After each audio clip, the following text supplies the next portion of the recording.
was a time of sadness, oh my heart, though I knew love the better part, and well I thought was given to me my test of faith and love to be. It seems that I can ne'er be sure the fate to end shall endure. Thus longer trust to all his might, walk by faith and not by sight. I thought the cross I could not bear, for its weight was so heavy there. If I could lay my burden down, I should not fear to lose a crown.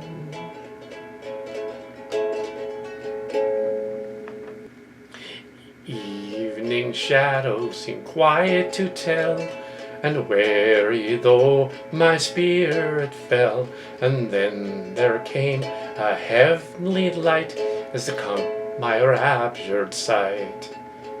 Angelic music filled the air as flighted deities tussled there.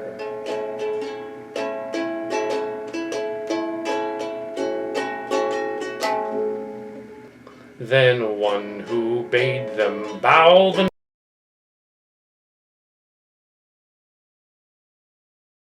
Clarence Freese had a lot of free time. Carpenters could not work when there was no building work to be done. And a great deal of the time in the winter, he did not work at all. He didn't worry about it too much, however, and the cellar was always well stocked with supplies of all kinds. He loved to fish through the ice on Turk Lake in the winters with a spear. He built himself a little portable house and put a little stove in it, and sometimes he sat on the ice all day long with a spear in hand. If a big pickerel came along, that's a kind of fish, he'd try and spear it. Sometimes he got them as large as 25 pounds, and they made wonderful meals. Lucinda had a way of stuffing them just like turkey, and the family declared that they'd like them as much too. Clarence also did a lot of hunting up in his 90 acres, and boasted that one winter he shot 150 rabbits on his place. The family enjoyed big rabbit dinners as their pleasure. This was accomplished by hanging the rabbits in a row along a wire out in the yard. So at least they eat them. Yeah, it's gross, but at least they eat them. So it's fine. Whenever they wanted rabbit for dinner, he just went out and took a couple off the line. They were then thawed out and cleaned down in the cellar by the furnace. Summers also had slack times, and it was then that Clarence had to work for himself. Summers also had slack times, and it was then that Clarence had to work for himself. This was accomplished in various ways, and one of them being he offered his services at the fair or the carnival grounds. When a carnival was coming to town, Clarence Freese was right on hand to give advice as to how stands should be built, and other advice. He even offered to build them and furnish the lumber. Sometimes he would get paid for all his work, but more often than not, the carnival would go broke, and then Father couldn't collect his money. Much of a carnival. It was a particularly hot day one summer when Father worked all day building stands for the carnival. Sure enough, at the end of the carnival's day, they had no money to pay him. So at least they said that. Well, for several years now, you've owned your money. They're obviously screwing him over is what they're doing.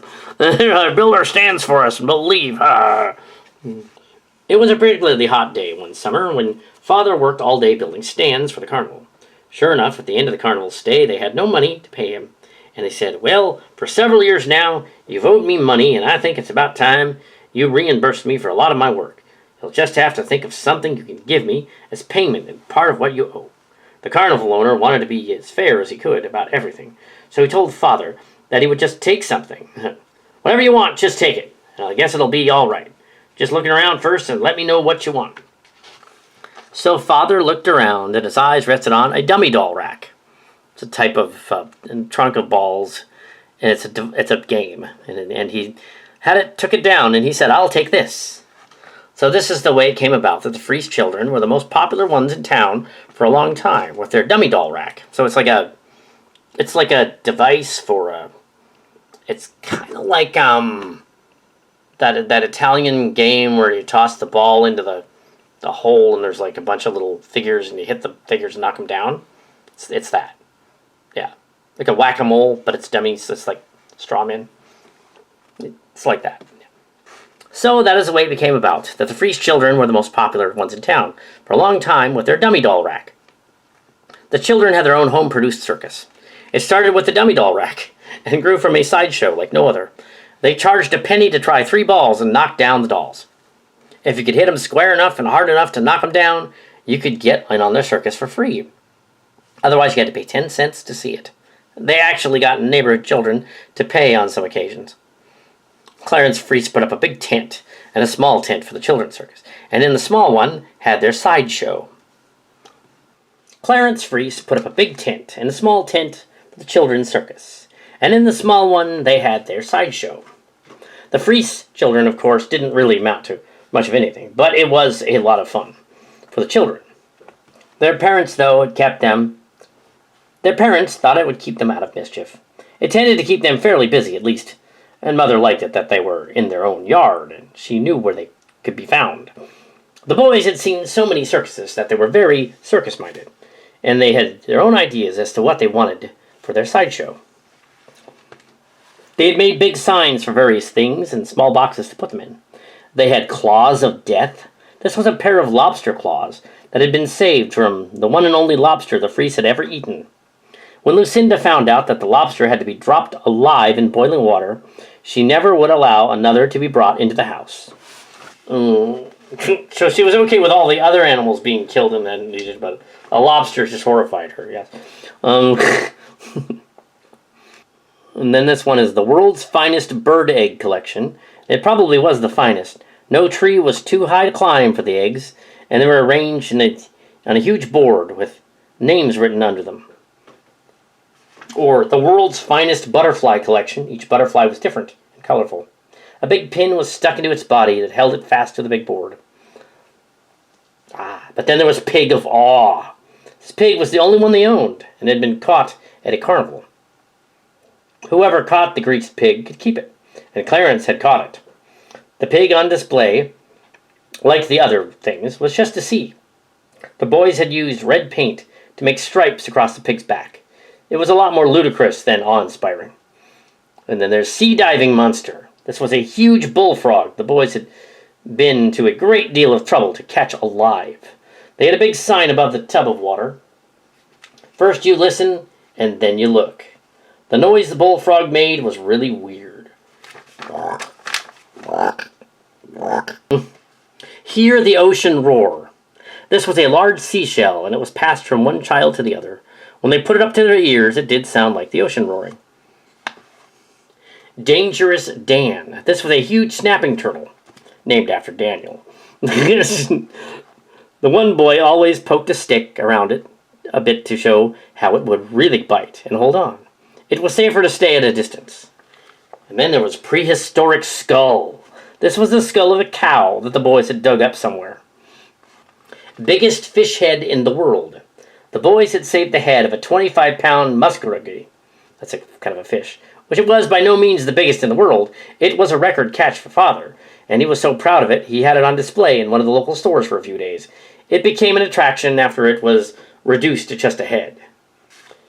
Then there's African Python, a harmless and very bedraggled garter snake that was supposed python.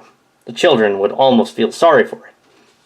No one could be a performer in the circus except the Freese children. They never allowed anyone else to take part in it, until the day one especially pestiferous youngster that bothered them so much begging to be in the show. The boys thought it would be a fine idea to discourage him once and for all. They finally told him that they would be a part for him, and he would not need to practice, but just to come at the usual time. When it came time for his part, he was unceremoniously hauled out into the platform, and the biggest of the boys said, "You've been a very bad boy, and now your daddy has to spank you."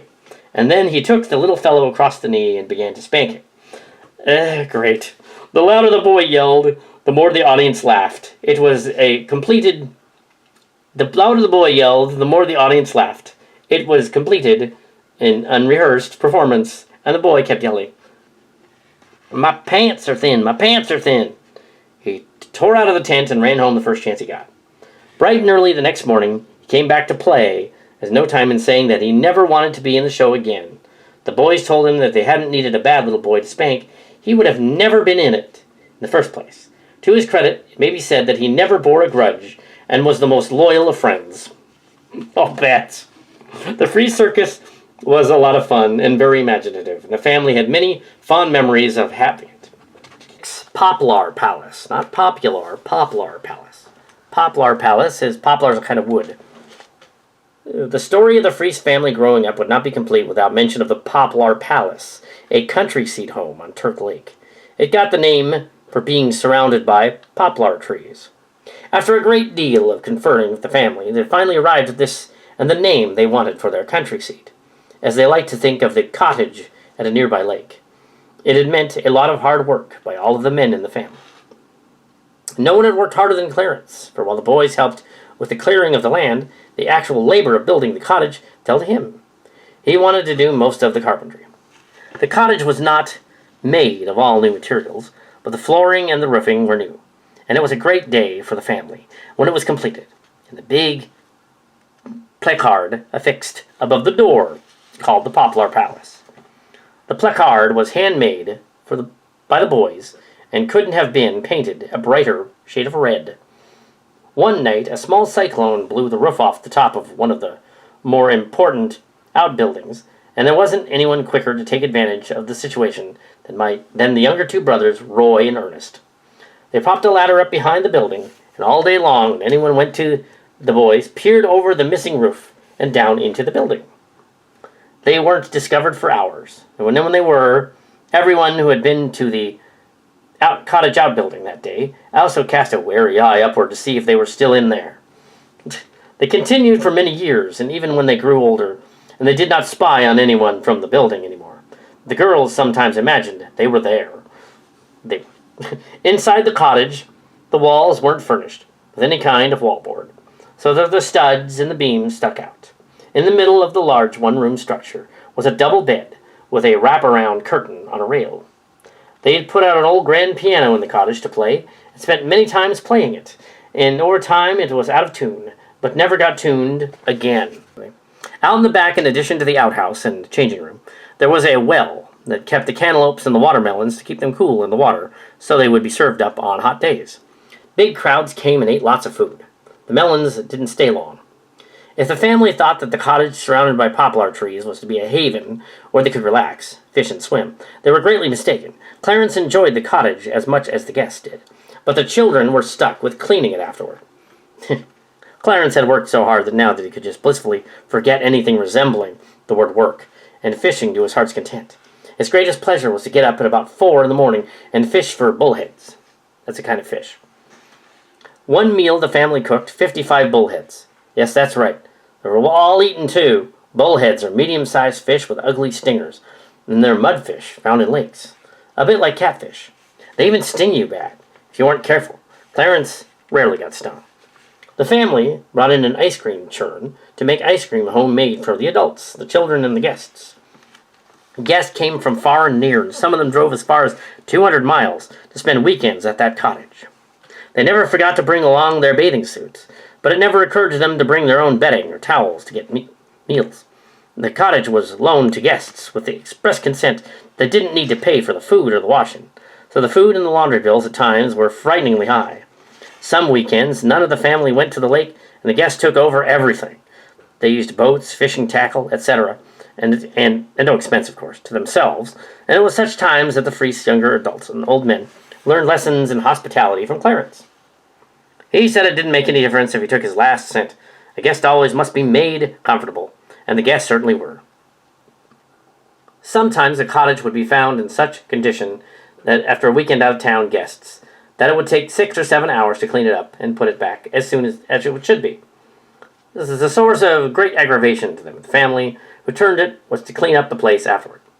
One day, after cleaning the cottage all day, Estelle wrote a note that she tacked up on the dish cupboard. As long as the cottage lasted, the note was still there. It did not meet with Father's approval, but it did not object naturally or remove it. It read, "I am the Freese proud country seat, and I like to be clean and neat. Please don't leave me all dirty and mussed, for if you do, you will be roundly cussed." Things improved when that was on.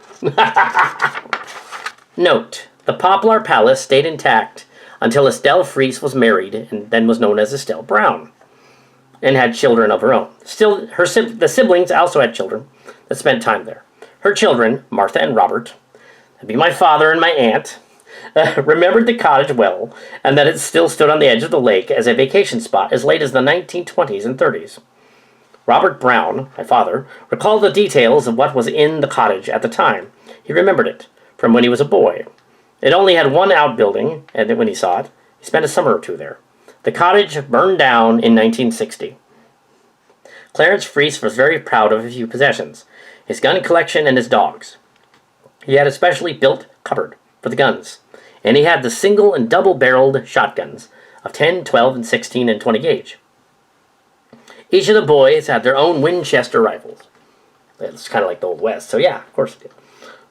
And they all went down hunting every winter. Daniel, Lee Oliver, Roy, and Ernest were included, and when they reached the age of 10, could have a gun. They also hunted ducks, partridges, quail, pheasant, etc. At 10 years of age, each of the boys were allowed to go hunting by themselves, which included tramping many miles through the woods and setting up duck blinds also. My goodness, I guess back then they were a little more... yeah, okay. The dogs were used for occasion, and Clarence would never have parted with one of his beautiful dogs. He had a pointer that he believed was unlike any in the world. It stalked game, and it stood like a statue, and raised one paw in the scent of game. The dog also impressed people that they would comment on its skills if they saw it in action. Then there was a retriever, which father and his son took whenever they went duck hunting. The retriever never missed a duck. When they went out on the boat with the dog and shot the dog would bring it back. The remarkable thing about that is when it carried the duck with its teeth, there were no tooth marks on the bird when they got it back. Clarence would rent a gun and a dog to a friend who wanted to use them, and sometimes he even rented them to strangers who had stayed on to the local hostelry for the weekend. It's like a house. Yeah, bread and breakfast kind. Such as traveling salesmen who were on the road a lot. Father had at least 3 hound dogs at all times. One was especially valuable to him. He thought that most was a long-eared dog. Okay, wait a minute. He thought so much of this long-eared dog that when he was offered $150 for him, he just laughed at the idea. One Sunday, he rented a gun for 50 cents to a stranger, and when he was asked if he could also rent the dog, he said for 50 cents extra, he could also rent a dog. That was the understanding that both the gun and the dog were returned before dark and in good condition. That evening at dusk, the stranger returned all right, and it was then that he made his offer of $150 for the dog. Clarence shook his head and said, under no circumstances are any of his dogs for sale. Early the next morning, the stranger came back, and he was so affable and apparently beyond suspicion that Clarence again rented him a gun and the same dog. Clarence never saw the man again, and he inquired everywhere about him. Oh shit, he stole his dog and his gun. Probably to do something criminal. The ticket agent at the train depot said, yeah, I seen a man get on the train, and he checked the dog to a certain destination. The agent didn't know which place the man went to. After checking his books with the authorities, they never turned up. It was to be assumed that the dog had been taken to the far north deer country, and Clarence said ruefully that it would have to have been awfully far indeed, or the dog would have found his way back somehow. He never lent his guns or dogs out to strangers again, not without the best of references. Clarence Freese had a high buggy and a fairly good horse, but the family was so large that when they wanted to go for rides, there wasn't enough room. So Clarence bought a surrey. Though it had no fringe on the top, it did have 2 seats. So some of the children rode on the seat in the back, and a couple more sat on the floor at their feet. So it's like a stagecoach. No, a bit high buggy stagecoach. Now, soon Father thought that he should have a pair of horses instead of the one only. So he started looking around with the idea, I think it's an open stagecoach. Soon Father thought that he should have a pair of horses instead of the one only. So he started looking around with the idea of acquiring one more horse, or a pair of them. One day at the livery stable, he made a deal for a pair of nags. A sadder-looking pair of nags was not found in the world. The owner of the stable said he needed a watch, and since one thing Clarence loved to do was to swap out things for one thing for another, accumulated 5 watches, some good and some not so good. He traded a watch for the horses, or as the owner said, they were so old that he was on the verge of shooting them. He felt it was his lucky day when Clarence came along and made the agreeable swap. When Father came home with the horses and called Lucinda to see them, she was so dismayed that it was impossible to be pleased about it. And she said to Clarence if he'd carry the horses. She asked Clarence, "Did you carry the horses home?" And he laughed and said, "Well, you can tell a horse's age by its teeth, and they still have some." Mother stuck her head doubtfully and wondered whether the horses had cost much of anything at all. She never knew what to expect with Clarence. When he told her he had swapped a watch for them, she said, "What, was it an Ingersoll?" And then they both had to laugh and thought that they would make the best of the bargain. After all, there isn't much else to do. Father decided the horse should have funny names, so he had them to have something to take pride in. After thinking it over, he decided to call them Uncle Sam and the Goddess of Liberty. Lucinda, though, thought there was nothing short of sacrilege, and said so. Clarence defended his idea by telling her again that the horses had to have something to live up to. Well, I don't remember the horses, but I remember stories about the horses. Yeah, they're glue, a long time ago. Since they were obviously decrepit, maybe it would do some good to call them by those names. They were all given many other names before their demises, which wasn't very long after that. Later, Clarence said, well, the watch wasn't much good either. Ingersoll watches at the time were very cheap, and so were the horses. That's what happened with the swap for the two pathetic horses. Remember this grandma story? And adding a note in during this editing that Ingersoll watch still exists and makes timepieces, and they've improved a little since the time of the last century. I think they were sold to a Japanese company or something after Ingersoll. It was originally Dutch. Yeah, so they kind of like sold to somebody else. And yeah, they make better watches now than they did. Back then, they were crap. They were like blessings deferred. Christmases at the Freese residence were nothing short of marvelous, and were long remembered by all the family. First, Clarence needed to go out and find a good tree. The woods were full of them, and they were wonderful. Big Michigan balsams, pines, and other trees were good for Christmas trees. All that time, no one bothered to check as to who owned the woods, and Clarence Freese had made a vow with himself that no one in town could have a taller and more beautiful tree than his family. The only place a taller tree could be seen were at the churches. Father's had to be the next tallest, and be searching the woods until he found one that he considered perfect, and cut it down, and would drag it through the snow. His trees were never less than 8 feet tall, and was unusually bushy and perfectly shaped. It was nothing at all to Clarence to drag a tree as far as 7 miles through the snow, and if it was snowing or a blizzard, it was nothing to him. Although his back might be nearly breaking, and his arms aching, he always entered his yard with his prize with shining eyes and a light heart.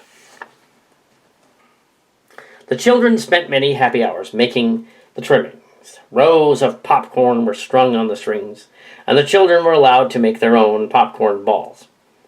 Those were colored red and green and pink, and they were carefully wrapped with red ribbon and hung on the tree. The town had very few store ornaments, and the children thought that anyone who had them must be very rich. Clarence made wire fasteners and real small candles, which were placed all around on the tree. As soon as it was dark, Clarence made a great ceremony of lighting the candles himself. Then he administered each and every one to be careful of the candles. Then, as soon as they were all lit, the family joined hands, young and old, and sung all the Christmas carols they knew. Since they knew them all sung them in triple F triple fortissimo, which is very loud. It was suspected that they were heard within a 3-block radius. The youngest children were told and believed that they were singing to God, and that he heard them, and that he was glad. After the singing, the whole family sat down and ate oyster soup with as much gusto as they had sung. They never did anything quietly. They had a big Christmas Eve supper later, and when they returned from church, as soon as they had finished the oyster soup, they all hurried and dressed up in their very best clothes, and everyone went to the Christmas program at church. Nobody was too young or too old to go. The whole family looked forward to the church service. As a rule, there were printed programs furnished for each as they came in, which was usually too long, and inadvertently several Frees were on the program. It seemed every child had a piece to speak or a song or to sing. Usually, the grandparents stayed awake long enough to know that they had heard their little darlings, and then they happily went back to their business of head nodding and restlessness. It was not unusual to hear someone snore, or even at the mostly unnoticed, and no one cared. The minister read the beautiful story of the 3 wise men, and gave a little talk on the meaning of Christmas.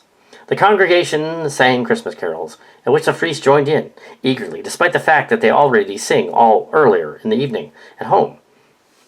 At the end of the program, there was a Santa Claus with a necklace of bells around his neck, and a huge pack on his back, which nearly bent him double by the time he reached the stage. He cheerily called a Merry Christmas to everyone, and took charge of the distribution of boxes of candy. Each and every one in the audience, including babies in arms, received the candy. The custom of going to church on Christmas Eve was so entrenched in the minds of the children that they surprised that most people in later years who did not know what Christmas to do. I also let it be known that, before I go on to that next part, let it be known that it wasn't that the fat Santa Claus with the St. Nick thing wasn't until a New York parade in 1934, plus the plot of a movie, Miracle on 34th Street, was 1934 to 39, was actually when Santa Claus we know today was Santa Claus. This is Santa Claus before that. This is the St. Nick one. He cheerfully called a Merry Christmas to everyone and took charge of the distribution of boxes of candy. He cheerfully called a Merry Christmas to everyone and took charge of the distribution of boxes of candy. Each and every one in the audience, including the babies in arms, received the candy. The custom of going to church on Christmas Eve was so entrenched in the minds of the children that they were surprised that they met people in later life who didn't know what to do on Christmas. They learned that some people liked to drink a lot of liquor, and they felt sorry for those who did. When the house had finally calmed down to a semblance of quietude, the stockings were mysteriously filled with the entire household was supposed to be asleep. The children knew the only thing that they could touch under the tree were the stockings. So they therefore looked for them in the morning. And one by one sneaked down the stairs and found the stockings with their names on it, and took it to bed with them. It was so cold that they had a marvelous time pulling all the contents of the stockings under the covers. Always there was one little toy, an apple, a banana, an orange, peanuts, or candy. As these things were taken from the stocking, they were eaten until nothing but the toy was left. The children had to stay in bed until 8 in the morning, when they were called as soon as the house was warm enough. They always insisted they didn't want any breakfast. Their eyes were hungrier than their stomachs, and they cast many longing glances at the tree, under which was piled many fascinating shapes and various sized packages. Lucinda insisted that everyone had to sit down on the breakfast table, where they ate anything or not. Lucinda insisted that everyone had to sit down at the breakfast table, whether they ate anything or not, regardless of their restlessness. Clarence went ahead and asked for the blessings, and he always did. Despite the fact that the children were full of candy and fruit, they had to sit and watch the grown-ups eat. It was not until after breakfast that the presents were distributed. A very fussy Santa Claus insisted on reading the names, and so deliberately the children became increasingly restless. Then they all began talking at once until Santa's voice could rarely be heard above the din. Finally, in desperation, he began screaming at the top of his lungs. No one noticed Grandpa was missing, thought it strange that his presents were put aside. After all, the presents were distributed and being opened. No one noticed that Grandpa was missing, or thought it strange that all of his presents were put aside. After all, the presents were distributed and being opened. And then when Santa Claus left, Grandpa would come back. But no one noticed how tired he looked, or hoarsely he talked, except the grown-ups. The children never caught on, either. One week in the winter, there was to be a big supper at the church to be held at a cold Friday night. Back when we came for breakfast, we considered the same as out west. But dinner was actually lunch, and supper, for us, was what they called dinner. All of the families were to sit together and bring their supper in baskets. It was to be a sort of potluck, and the families usually exchanged. All of the families were to sit together and bring their suppers in baskets. All of the families were to sit together and bring their suppers in baskets. It was to be a sort of potluck, and the families usually exchanged foods, and although they each brought their own, the neighbors always tasted better. Everything was all set out on the long table, family style. The church furnished the coffee, and the sugar, and the dairy supplies, and all the cream. That same thing happens in our church. I guess we're similar. Yeah. Well, Grandma Knapp was there in the beginning of that, so that's why. Exactly. Lucinda was always expected to bring 3 huge pots of baked beans, as this was her specialty, and everyone far and wide praised her prowess in fixing them. Beans, huh? The musical fruit. Yep. As the week drew near to a close and Friday was only 2 days away, the weather began to change. Snow plows had cleared the roads and schools were to be opened the following Monday. Lucinda talked it over with Clarence and the children. She wondered how she could get to the church. She was not well enough to walk as far as the weather was so Lucinda talked it over with Clarence and the children, and she wondered how she could get to the church. She was not well enough to walk so far as when the weather was so damn that word. Inclement, yeah. Lucinda talked it over with Clarence and the children, and she wondered how she could get to the church. She was not well enough to walk so far as the weather was so inclement. At the time, they had no car or horse or sleigh. Clarence told her not to worry about a thing, as he guaranteed that she would go, and he was very secretive. Just how was he going to accomplish this? And everyone else seemed this was an insurmountable undertaking. He worked in the cellar by the furnace until late Thursday night, and still said nothing as to what he was doing. When it came time to go to the church, the family was ready and waiting to go with their baskets of food. The snow was falling heavily, and Lucinda still had trepidations to her heart, and felt her fears that she couldn't get to go. And it was important to her to be there, so it was a weekly occasion, and no one missed unless they were ill or in bed. Father told all of the family to go on ahead, and he would follow behind Mother, and he still would have not revealed his big idea. When Lucinda stepped outside to go, Clarence met her in the front door with a giant-sized sled that he had made by himself. He used old sleigh runners from the sled, and it was quite the most ingenious idea. The sled that he had named Jumbo, and told Lucinda all she had to do was say, "Go, Jumbo," and the sled would take her anywhere she wanted to go. Of course, Clarence was pulling it. That helped. Lucinda was very proud, but she was so afraid someone would see her riding on her great big sled that she made Clarence go down all the back streets and all the darkest possible pathways to get to the church. She got there, and Jumbo was the pride and joy of the children for many winters to come. The children were rich enough. She got there, and Jumbo was the pride of the joy of the children for many. She got there, and Jumbo was the pride and joy of the children for many winters to come. The children, when they were rich enough to have store sleds, would vie with each other to see who could trade and get to use Jumbo. Jumbo, in fact, was so popular that the children could be choosy and get to ride the most expensive sleds in town in exchange for riding Jumbo. Greenville, 1908. Roy was 14 and learning to play the violin and to bake. This seemed like a contrasting talent, but eventually he became proficient in both undertakings, and liked them equally as well. At first his violin practicing had been confined to the lower regions, and the cellar many times. It seemed like a fine idea for him to practice his awful screeches and scratches in the cellar, but the noise came up through the registers. It was just so plain awful that the children were afraid to go down there. It was decided that he should go upstairs to his room, or the attic, or to any place that was as far away as possible. Sometime after school on Saturday, Roy was employed by the various stores to work at either delivering groceries or unpacking them and stocking the shelves. He would work whenever he was He had to work whenever he was needed, and he was paid 25 cents for after school, and a whole $1 if he worked all day on Saturday. On the Saturday that Roy was not employed at the store, he stayed in the house all morning and baked 6 dozen cupcakes. Then he baked 5 pies, and his specialty was peach pie. He made his bakery so expertly that an old German cook, who was pretty expert herself, and said that he made things that tasted better than hers.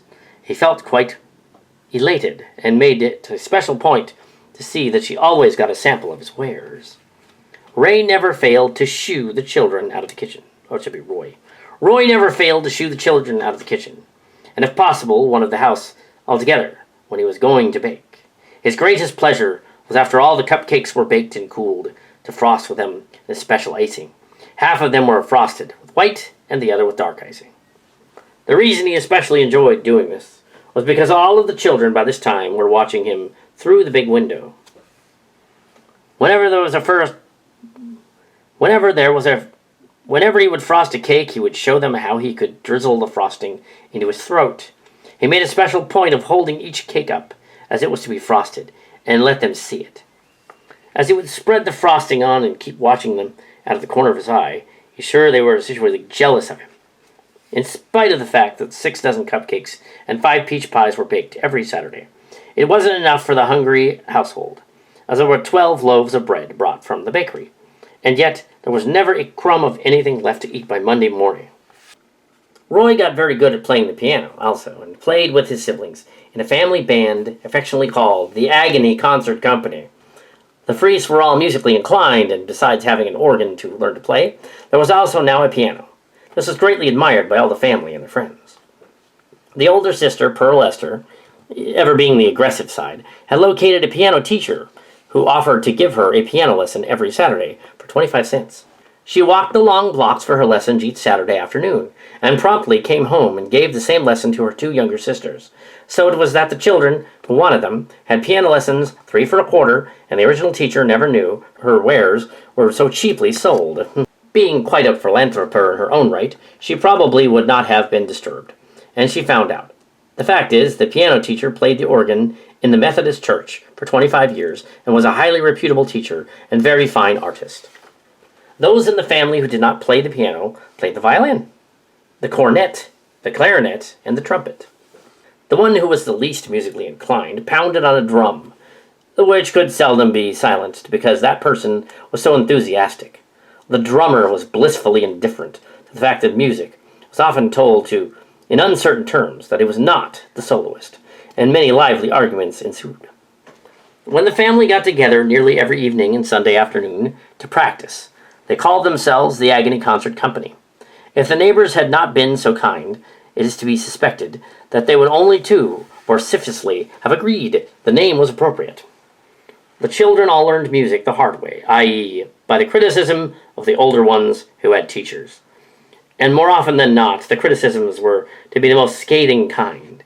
Many hours were spent in practicing between arguments as to correct time, phrasing, and how long the rest to be, and other things. It was a cardinal sin to not be together, and woe to anyone not counting time correctly. Every Saturday evening for many years, the Freeses ended their concert by singing hymns, and younger and older joined in them. Their favorites were never pianismo or PPP, as that sign was gleefully ignored. That means soft. Pianismo. They all sang FFF triple fortissimo, as in Onward Christian Soldiers, for the finale. Only the soldiers marching would have made more noise. So, fortissimo is loud. It was bitterly cold in Michigan one season, and the temperature was 25 degrees below zero. A high white blizzard had come, and snow was piled high everywhere, making the roads there impassable. Even the snowplows couldn't get through. The schools were closed until the streets could be cleared. And although it was only a temporary arrangement, the children hoped it would be permanent. They enjoyed making big snowmen much more than they did making marks for themselves as students. The big house where the Freeses lived had a rather inadequate heating system. Father, in fact, had built in the furnace, and it only heated the 4 rooms in front, necessitating the use of a big coal-burning stove, very strange in the kitchen. It took half a day before the house was reasonably warm, and then everyone was obliged to wear long, part-wool underwear and big, heavy sweaters. The fires died down so low at night until sometimes there was no fire at all. When the fire in the furnace died a lingering death, everything in the house froze, and all the plants, the water pail, were frozen solid. The children had to undress one at a time behind the big base burner in the dining room, and each one was ready to go upstairs to bed and was required to get a towel and wrap it around a heated brick, which was waiting in the kitchen range. The brick was taken to bed with them, and they would slowly move it around the sheets until they nearly froze standing up. Then they would crawl into bed with the brick at their feet. It was exactly like sleeping out of doors. It was so cold. In the morning it was a common practice to scrape snow off the bed as it was seeping through the windows. Every morning, when Clarence woke up, his mustache was covered with little icicles. The children's eyelids were usually stuck fast, and they couldn't open them until they were taken care of. Despite this weather, there was no work for a carpenter. Needless to say, The scarcest article around the house was ready cash. A great deal of time and thought went into expenditures, as the money of even the smallest denomination was counted and recounted. It was decided that when a certain thing was indispensable, it must be purchased. But that thing never stayed in their minds long. The notion of having a new thing would be discarded, and something more urgent would come up for discussion. Lucinda spent many hours a night worrying as to how she could properly dress the children, or schools should reopen. They needed so many things like underwear, warm sweaters, stockings, overshoes, mittens, and the list became long, as did the night. One evening during the cold snap, as it was called, Lucinda and Clarence stayed up late and tried to solve their problems. The more they thought about how many things they needed to buy and how little money there was with which to buy them, the more discouraged they became. It was at such a crucial time, and there had been many of them, that they began wondering to each other if we had been better off if they had not had so many children. They would never convince themselves that they had even one child they could spare, of course. They knew if They knew in their hearts that if anyone had $1 million left offered to take one of their children, then it would be impossible to choose one that they could spare. It was then that they decided to go take a look at the children, as they bundled themselves up in under their heaviest coats, and both went upstairs with the children, were all fast asleep. They went first from one bed to the other, and from one room to the other, and looked down at the faces of their sleeping children. Clarence carried a lamp, and it was so cold it was nearly frozen to his hand. When they got back downstairs, and then huddled around the kitchen range, then it was the time that they brought their voices to their thoughts. Mother spoke first. "Clarence, sometimes I think we have so little, and yet we have so much. Which one could you spare, Clarence?" "Well, Lucinda," Father replied, "you must know my answer to that. I can spare the same one you can." And then they knew neither of them could spare any of them, and they thanked God for all of them. And then they both thought that when the children should be grown, they would indeed be blessed. Father said, "Just think, when they're all grown up and when they will have to do their own worrying, and we won't have to wonder what they will wear or what they will eat. It'll seem strange. Yes, Lucinda, we will have our own blessings fulfilled and attained when they're all on their own, but just now, we must wait and have those blessings deferred." Note, they loved the children. Chickens get drunk during Prohibition. Greenville, summer 1910. The Frees were teetotalers, which meant they lived in the Prohibition and did not drink alcohol. Lucinda was part of the Women's Christian Temperance Movement in town and made president of the organization not long before. Each and every child, as he or she reached the age of 7, was taken into a room all by his or herself and given a lecture on temperance. Lucinda made it her business to see that she talked to her girls. Clarence likewise felt that it was duty to instruct the boys all about the evils of drink. Since the children had never tasted anything in their short lives except milk and water, it may have seemed something like a very unnecessary and perhaps even idiotic procedure. But the Frees were adamant in their dread of the demon rum, as they disliked all drinking. And they could not get to start the children out too young to hear about the evils of demon rum. A great sized sheet of paper was printed with a little verse that each child was required to memorize. When they could say it perfectly, they were given a pen and told that the paper was to be signed. And all the grown-ups in the family listened as they recited the verse and watched as they signed the paper. It would delight the executives of the Women's Christian Temperance Movement and Union to know that the verse of the children legend and pledge that they signed at 7 was as follows: "I am a little boy or girl just 7 years old, and I love temperance better than gold. Touch not, taste not, and handle not the wine. Every little boy or girl like me in the temperance pledge should sign." The children were told that even to drink a bottle of beer was almost as bad as to rob a bank. This could not be the story of Clarence Freese without mention of the fact that he was a teetotaler in more ways than one, too. He not only was dead set against liquor, he also had never smoked, and he never swore or used vile language.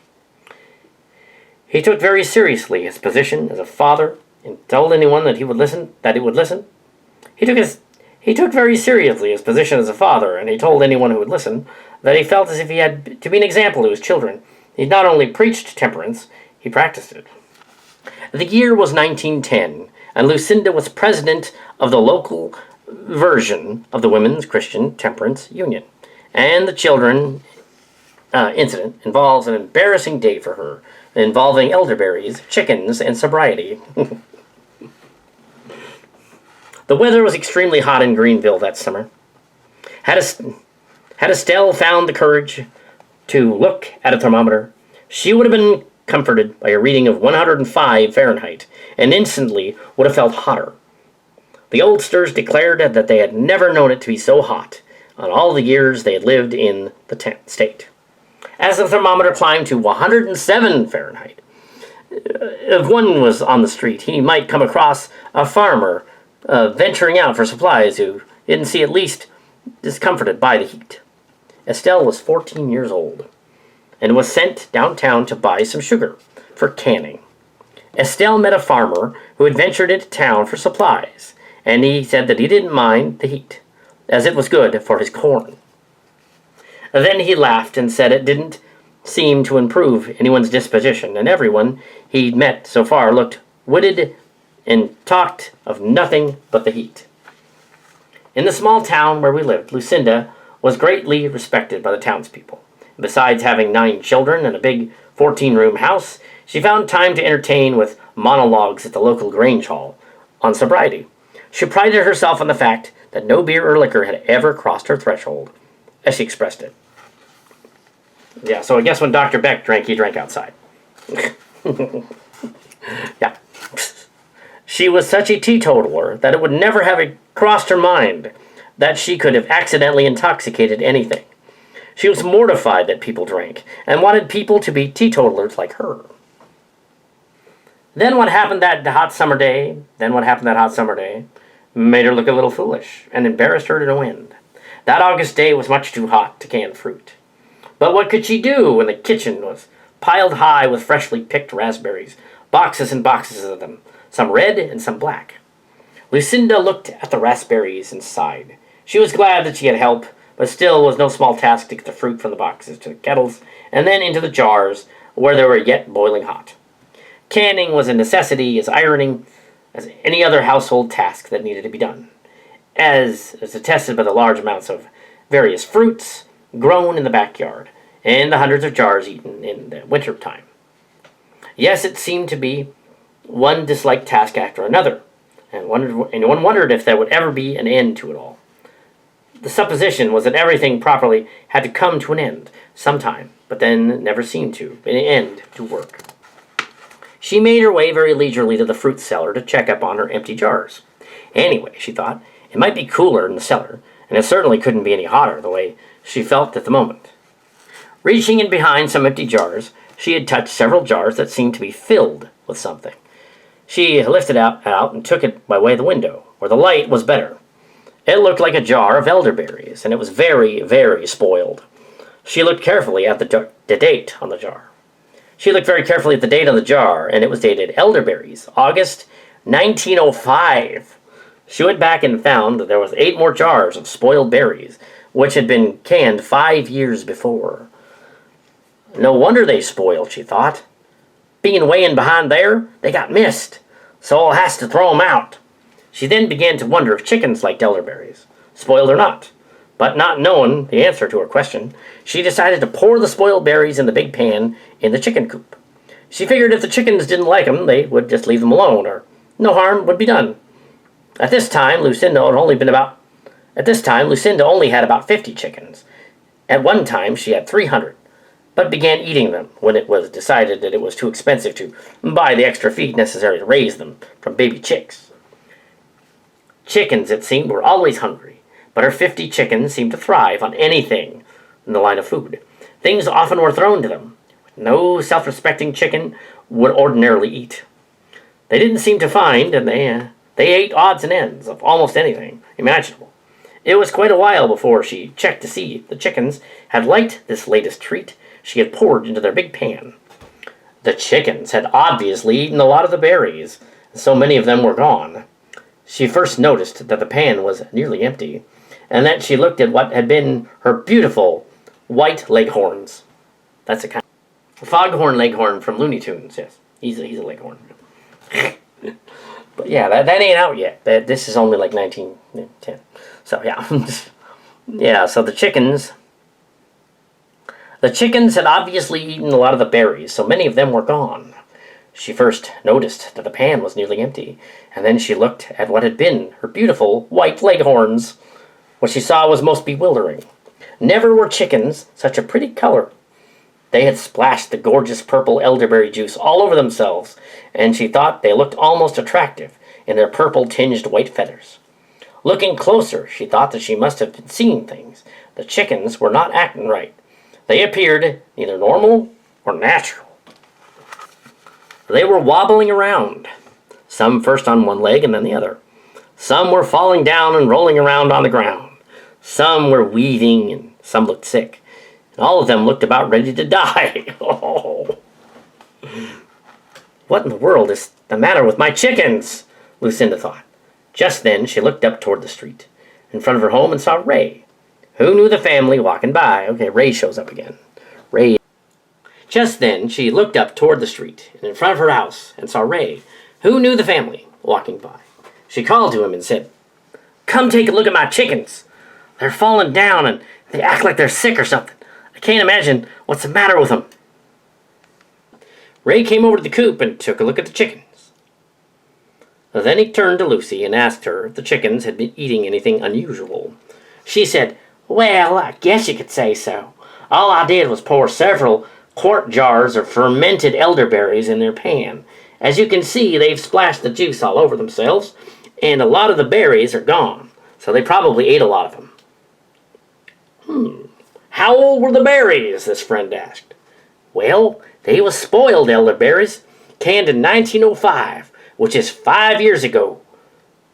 So no wonder they fermented." 5 years ago? Well, Lucy, that'd be elderberry wine. I sure wish you saved some for me. He then looked again at the chickens and started to laugh.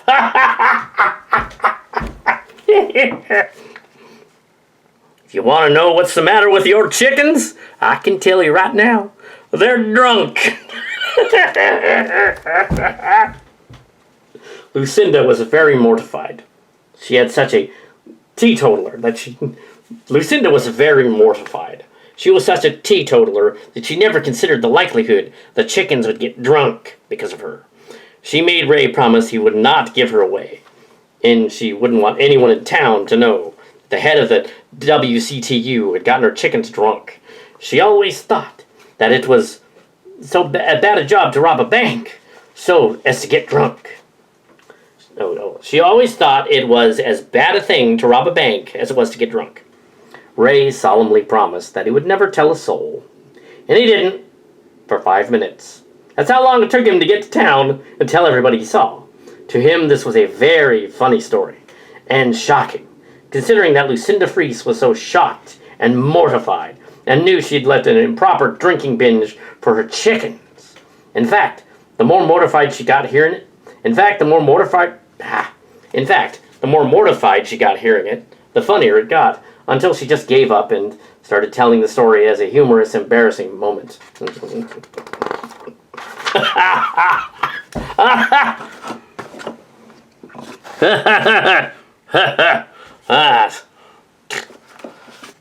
This story's funny. I hope that someday in the distant future, when we have like great-great-grandchildren, that they put this out in some big city somewhere and put it on display.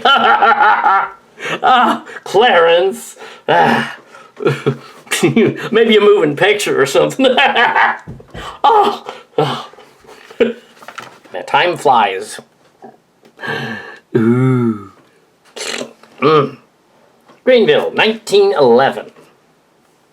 Time for Lucinda Freese seemed to be flying as if soaring away on the wings of an eagle. She never had a moment to which to relax to think. If she did have, her moments of meditation were spent on her home problems and her children, rather than on Clarence or herself. Their life together seemed to be so wrapped up in the affairs of their family that it was as if they were indeed one. The changes wrought in the added years to the children's lives were evidenced as all that was around her. The little village in which she had grown up was a village no longer. It was incorporated as a city, and while it was very small in size, it was very progressive in its thinking. It seemed that Lucinda and Clarence, as the city grew, so did the children with it. And as they increased in stature, so did everything all around them. The town had many schools, churches, and industries.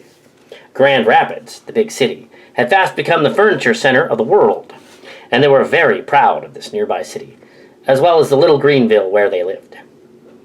Modern improvements came about so rapidly everyone found himself or herself marveling at each new miracle.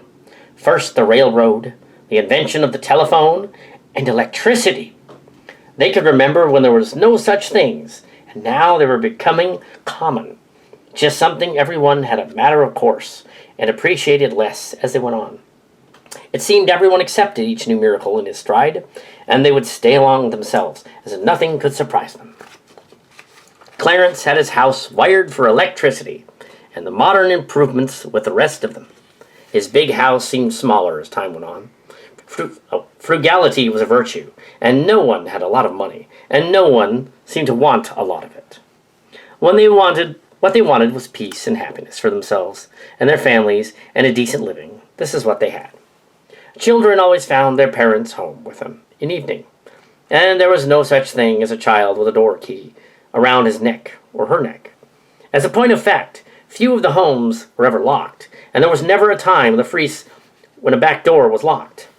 Clarence used to laugh a lot about that. As if anyone mentioned the matter of the unlocked doors, although their doors were the same, he would say, "Well, the only thing I have of any value is my family. I can't imagine anyone coming and stealing the children. Can you?" The home was very important to both young and old, and those in between.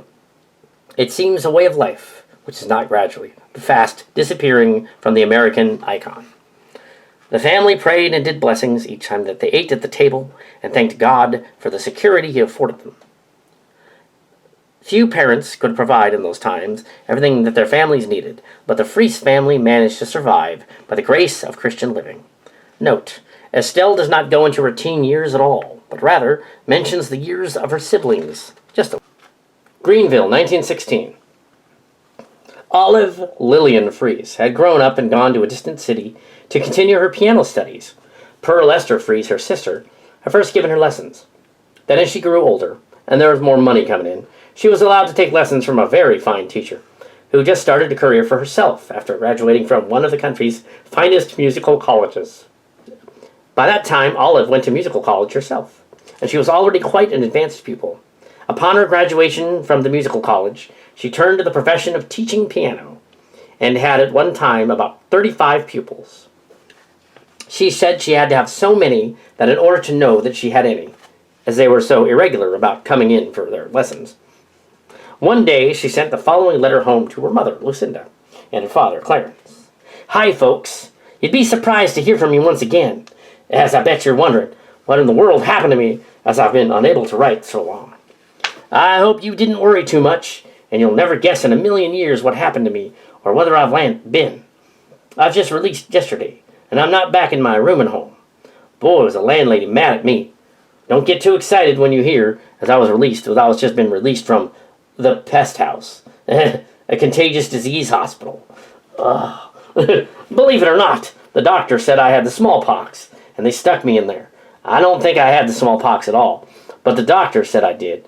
My landlady was mad because the police were out to her house and told her she would have to fumigate my room and everything, and then she even had to put up new wallpaper. What happened was I went to giving a piano lesson, and this girl's mother called me up on the piano.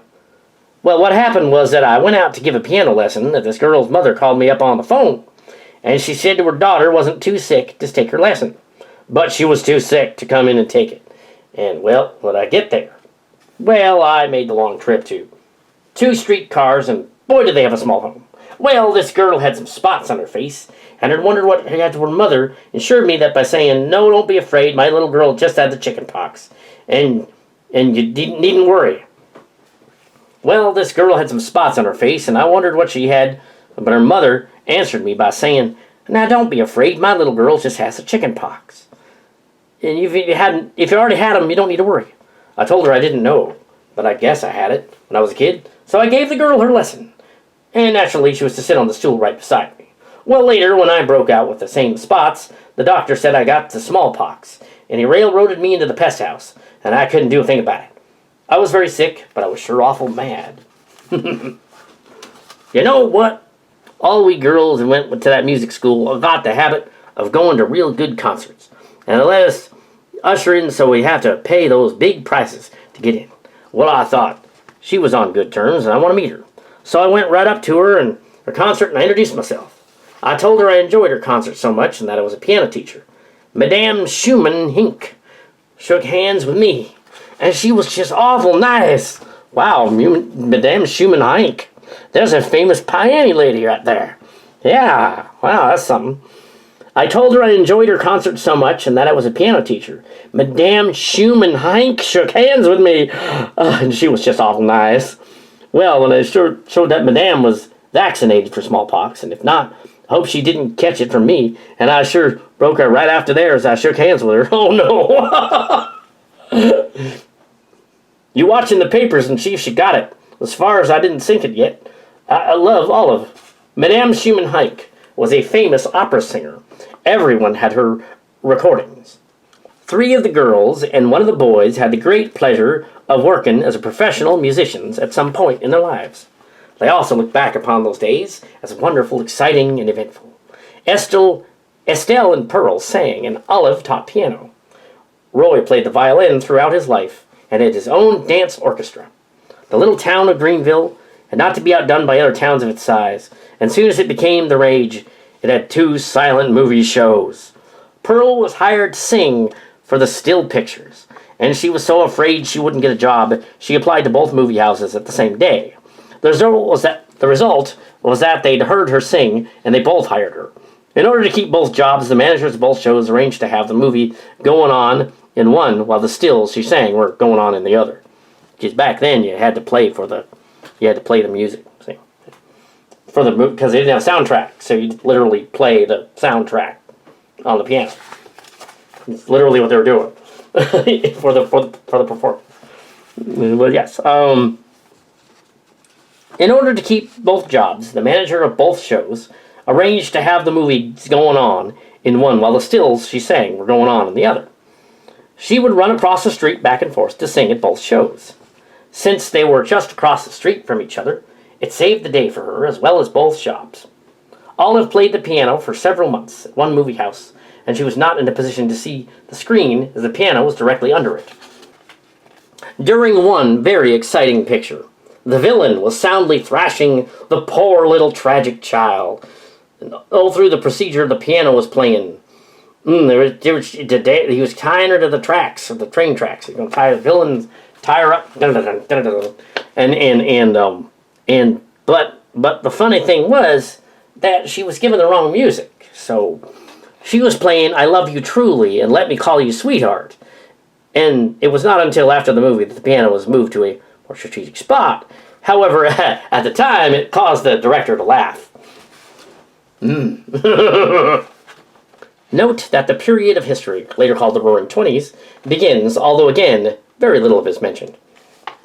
Estelle Fries opens for a musical legend. On the Road, 1920-1921. When Estelle Fries was grown up, she went to a distant city and applied at several booking agencies for a booking as a singer. She was given a contract and signed up for the Chautauqua Circuit, a classical musical troupe. A touring troupe, yeah, like a barbershop.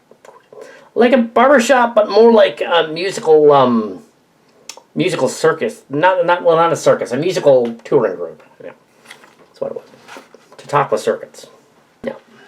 In those days, before radio or television, or just the beginning of radio, actually radio was around. In those days, at the beginning of radio, but before television, there were a few kinds of entertainment. So professional troupes would go to cities and towns to perform for folk. Joining the circuit proved to be an invaluable experience. Estelle had taken piano, violin, and vocal lessons for over 5 years, and her training at home had stood her in good stead. Actually, Estelle could play by ear and play by all the different notes and things, and she was actually a prodigy. But yeah, she didn't write that in the story, but she was actually a prodigy. She could play, if you wanted to play a song for her in the piano and you wanted to get it right in the right key and everything, she'd figure out what key you were playing in, and she'd be, oh, this is your key, this is what you're playing in. You're a tenor, or you're a soprano, or you're what. She was a prodigy. But yes, she didn't consider herself a prodigy, but she totally was. She hit pitch, that perfect pitch. Perfect range. But yes, it's one thing she was really, really good at, was doing musical instruments. Okay, so just thought I'd point that out. Grandma Knapp was really good. Estelle had taken piano, violin, and vocal lessons for over 5 years, and training at home had stood in good stead. The performances involved many hours of practicing, and there had always been plenty of criticism. She wrote home that she felt strange to be paid for singing, since there was nothing she liked to do better. She said it was like being paid to eat cake and ice cream, and was wonderful.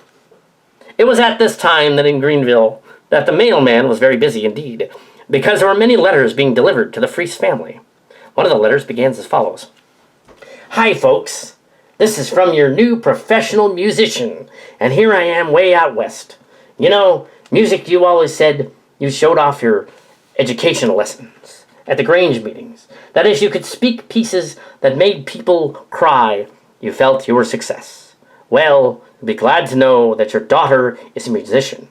That is a criterion for another take from my adventures as a musician. It isn't easy to get a booking as a pro musician. There's an old saying that to get ahead of any profession, it's more important who you know than what you know. If you want to be a plant superintendent, then marry the boss's daughter. But back in the year 1920 in Chicago, if you wanted to get a booking as a singer, violinist, or a pianist, it was highly necessary to have a background in music and be able to produce and project what you know. Audiences were a fickle lot in my language, and you can be praised as high heaven one week and then ridiculed and forgotten the next week. Oh, yeah. It behooves me to develop a so-called thick skin and remain as aloof as possible from adverse publicity, she said. When you have an audition before a group of producers, you know that there are others who can do better than you can. And conversely, there are many who cannot do as well. Therefore, you just do your very best and trust that you will be selected for whatever it is you're anxious to be as well as trained to do.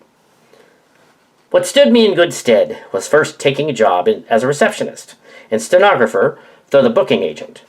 The agent set up the auditions, and I was told it should be a job if I especially would like. It was available for me first.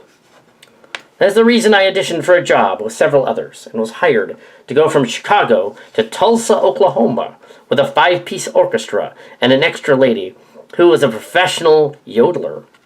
In those days, yodelers were much in demand and were few and far between.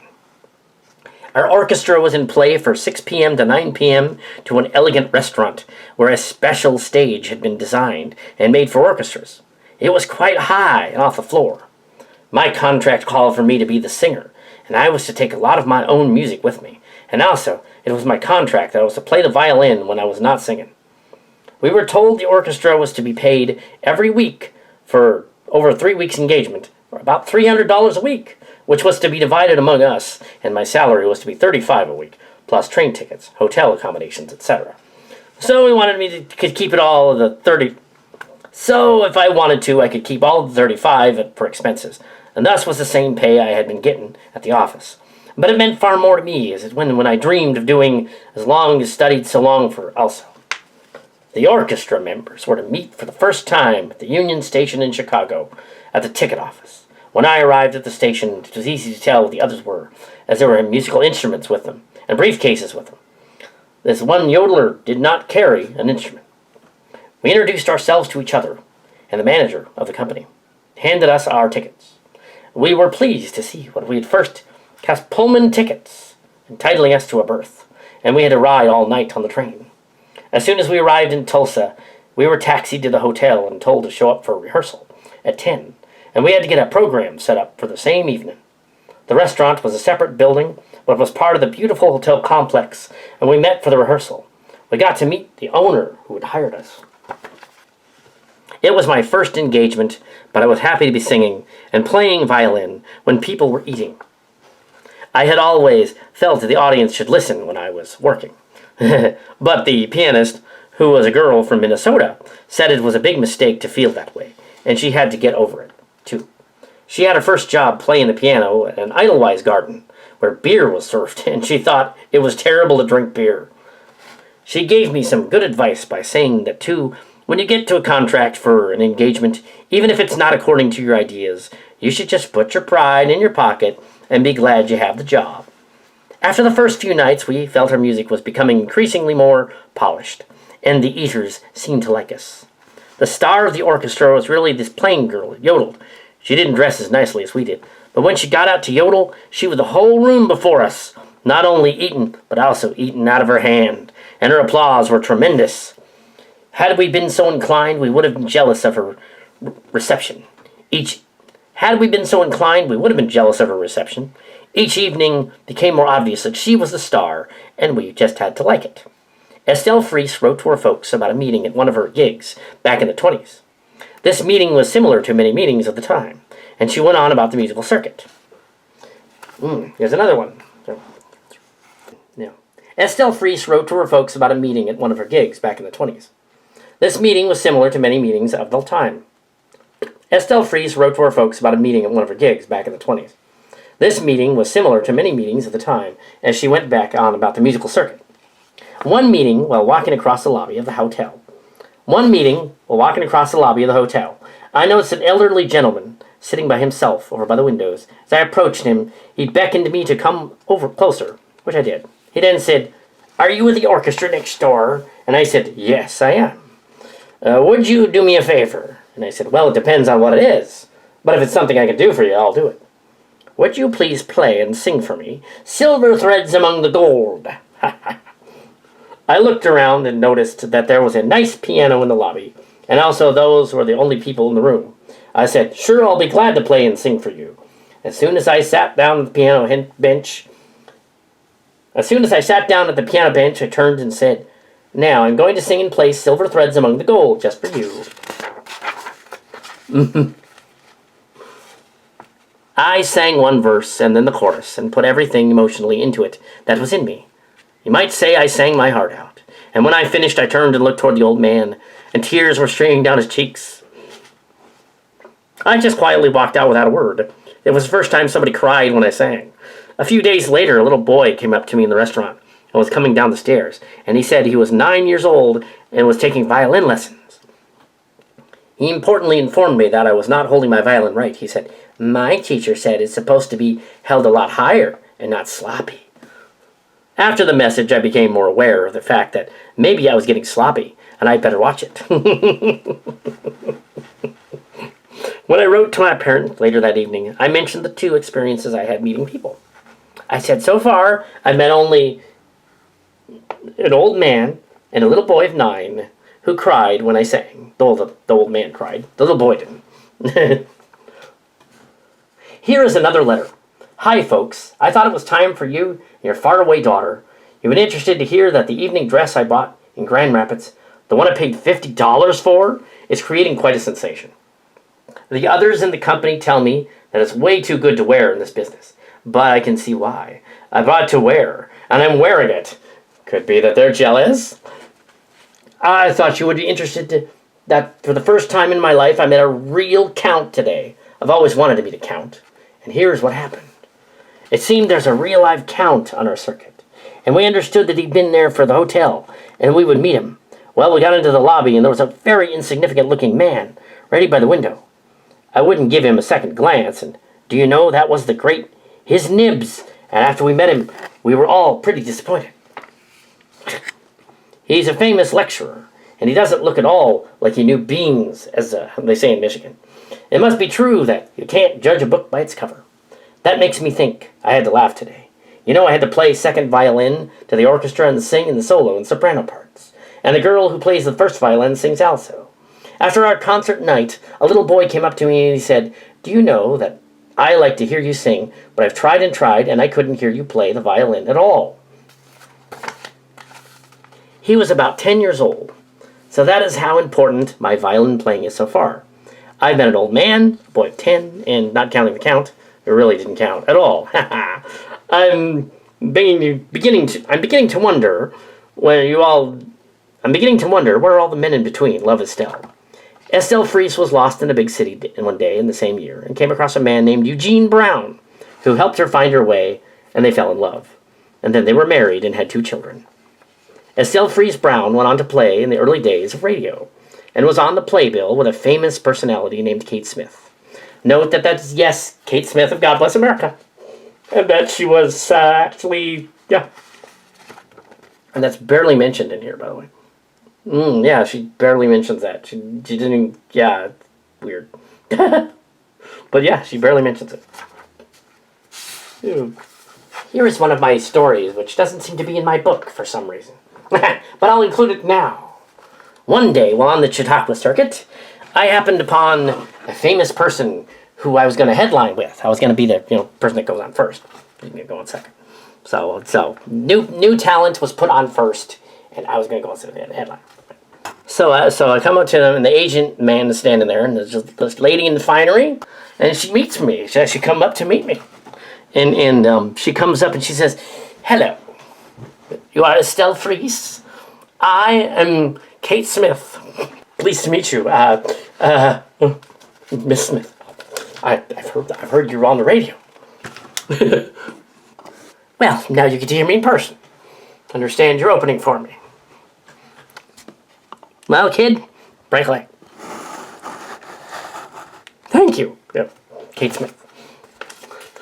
"It is an honor to meet you, Matt." "It's an honor to be met." And that is kind of how it probably happened. Because it's not in the story for some reason. But there it is. But that singing lady that sings God Bless America on the radio, I met her. She showed up at the Chautauqua circuits, and I headlined. Ain't that something? Well, ain't that something? Estelle's the famous one. Clarence. She done met Kate Smith. Wow, that's something else. That is something else. My goodness. She's going places, that Estelle is. That's something. When Brown met Fries. Marriage and children, 1920s. Many years later, when Estelle's daughter, Martha, was grandmother, she recounted the courtship of her mother and father to her nephew. "It was included here because Grandma never completed the part about her marriage," said her nephew Adam. "So I talked with Aunt Martha and asked her what had happened. Mother married my father after a brief 3-month courtship through mail and telephone calls. They met in Chicago in what is still called the Loop. Mom had never been to the big city like that, but a terrible sense of direction anyway. Mom was lost and was trying to find her way to a record place, but stopped in a restaurant and met an attractive man there. His name was Eugene Brown. That's Brown with an E. And he told her the directions to go to this place that she wanted to go to. You look like you're from you don't look like you're from around here. You're from out of state, I bet. I bet you how to get there. You see, it's 2 blocks up that way." Yeah, Chicago accent. I'll say it like a Chicago accent. "You look like you're not from around here. You're from out of state, I bet. I can tell you how to get there. You see, it's 2 blocks up that way." Well, she tried to go to it. However, she got lost again. Eventually, she found her way back to the same restaurant, and the handsome man was still there. He was rather bemused. "Oh, well, I guess I'll have to show you." So he did. And then he asked her out to a show, and she decided to go to a play. They didn't like plays, but went because she was a nice girl, and he wasn't able to refuse. It was the beginning of their 3-month courtship. It ended with their marriage in Greenville in January 31, 1921. It was bitterly cold in January, and the snow was piled high, to the knee. My father asked my grandfather if they should be married, and he said, "Well, as long as you love each other," or something to that effect. It was all right. So they planned to be married, and got a minister, and then they were married. and they walked down the steps of the house as a wedding aisle. So they were married, and eventually they had 2 children. Martha, born in 1923, and Robert, born in 1925. Note that the descendants of Estelle Fries Brown Knapp were able to recreate this book. Grandma and Grandpa Fries grow old. Greenville, 1930. Time was passing by rapidly. Lucinda and Clarence Fries found that the days they had reached the time in life when they lived more in the past than in the present or the future. They were alone in the big house, which seemed much larger because it was so quiet. They sat in the lonely house together. Lucinda sat before a table piled high with letters from their children, and Clarence was dozing on his Morris chair beside her. It's like a big chair. He had always been so active that he never thought that they would come, that he would enjoy just loafing around all day. But now it seemed not only desirable to loaf, but also very pleasant. 3 years ago, he went to New York, where he grew up, with some of his family. He told his grown children about his grandpa, and that he was now a grandpa for so long that it seemed that he had never been young. He had to build houses, and he used to build houses, and his homes dotted the landscape of the little town. 3 generations of Fries men had been in the trades, and one of his sons went into it also. He had 9 children, and then grandchildren, and it seemed like another time, another life, long ago, and still it felt like yesterday. As he sat in his chair, he thought of whatever happened to the old silk hat. He forgot all about it all those years after going to New York again. After 60 years, Lucinda, what happened to the silk hat in our wardrobe? Lucinda shook her head, her elderly gaze more than slouched over than his. What? I don't recall what that is. I think you gave it to Daniel. Oh, maybe I did, Clarence thought for a moment. The mailman delivered a new set of mail to the house later that day, and Lucinda added it to the pile. The pile of letters grew increasingly higher over time, and Lucinda lived there for them. Her children wrote often, and the troubles were hers, and they were mentioned, and she magnified them out of proportion. She was also fretting and stewing about some grandchildren or other. To this, Clarence just smiled indulgently, and said that she would not be happy unless she was worrying about something. She thought that even a child getting a cold was bad, but he sloughed it off.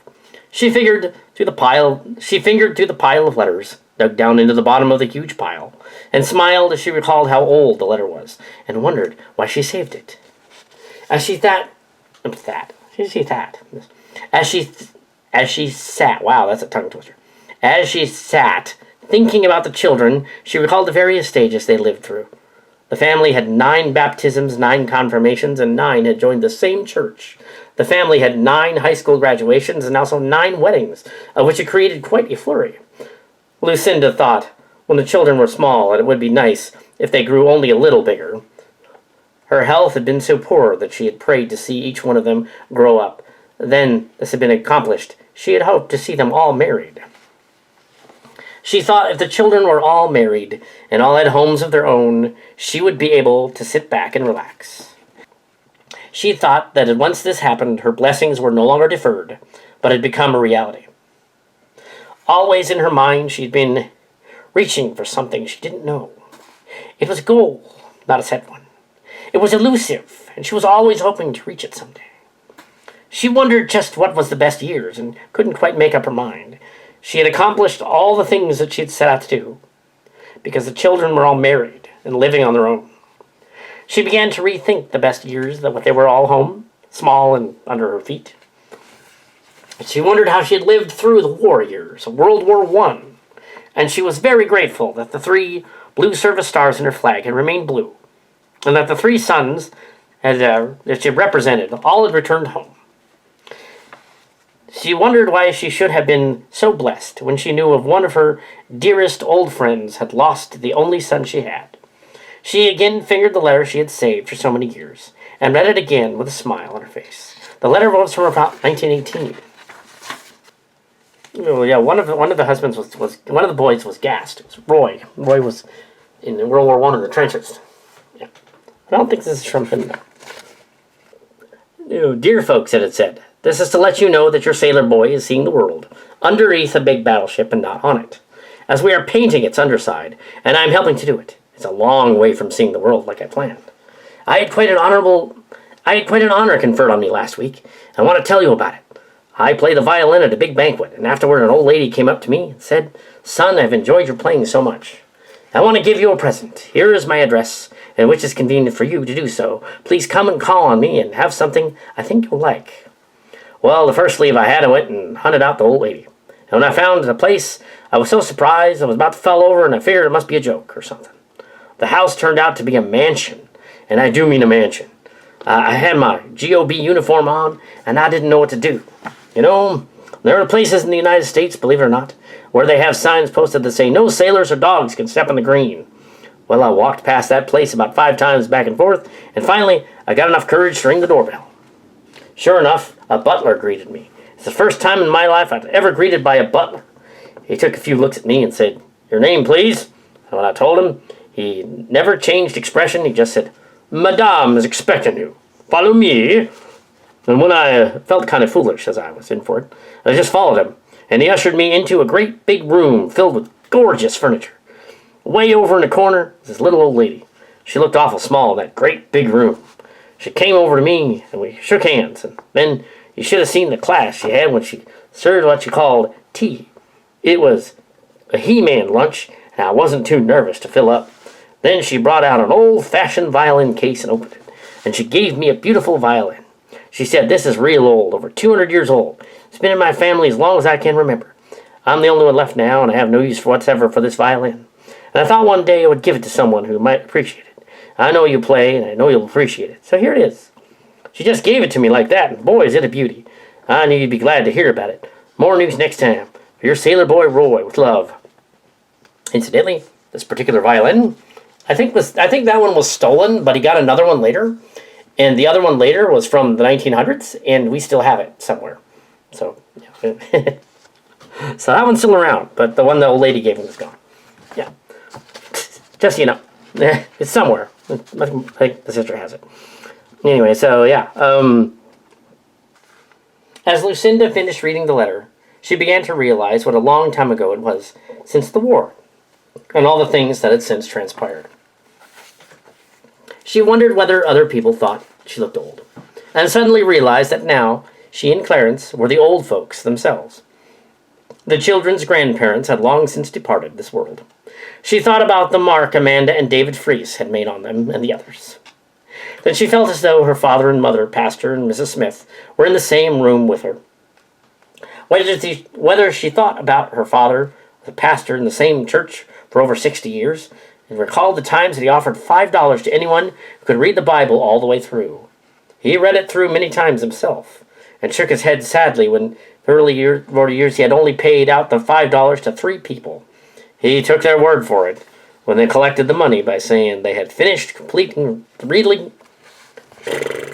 He took their word for it when they collected the money by saying that they had finished completely reading the Holy Word.